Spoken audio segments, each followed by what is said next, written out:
G'day, this is Roy from Humanising Money Matters. Welcome to the third quarter instalment of the Planning for Tax through your video catalogues that I've presented. This is the third one, as I said, the third one of three. The important part is now we're in the home stretch. March 31 of the financial year has come and gone, so that's 3 quarters down, or 9 months and 1 to go. So we're really starting to get to the pointy end of the financial year where we can determine where your profit and tax requirements might be. But as we've utilised in the first quarter and second quarter videos, we'll run with the example of $60,000 profit per year. So at this stage, having 3 quarters down, it's now a case of, okay, we divide 60 by 4, we get back to 15,000. We've done 3 quarters, multiply that 15,000 by 3.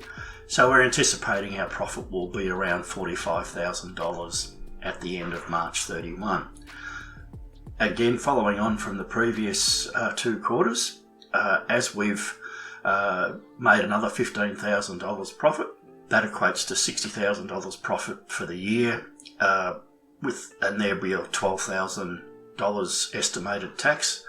Now we then have a position that we're 3 quarters of the way through the financial year, so in order to be on track for the end of the financial year, we need to have $9,000 put aside. That's $12,000 divided by 4, multiplied by 3, gives you $9,000.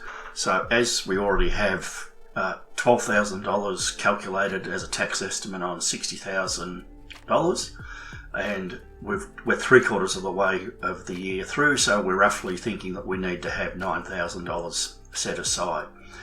As you've already got $6,000, you've done your due diligence and you've got $6,000 set aside in your tax savings account already. What you then need to do is then put another $3,000 in, so you've now got $9,000 tax, and now $9,000 in savings sitting in your tax account ready for the financial year. So in summary, using the $60,000 annual profit and $12,000 estimate, we're now 3 quarters of the year of the financial year through. So that means we've got 3 quarters of 60 is $45,000 profit, 3 quarters of $12,000 is $9,000, and that's the amount you should have in your tax savings account ready for the end of the financial year. Again, as I said in the previous video, it's important that if you're not running at those sort of levels, get in touch with your tax agent or your tax accountant and make sure that you've got an estimate that is viable, so that you can plan and be in front of the curveball when tax times come, because that, as I've said before in previous videos, is a really daunting time.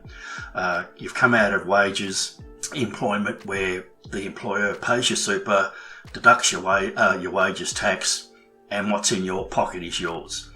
Now, as the entrepreneur startup business, all those responsibilities are with you. You have to plan for your tax, you have to plan for super if you're going to contribute.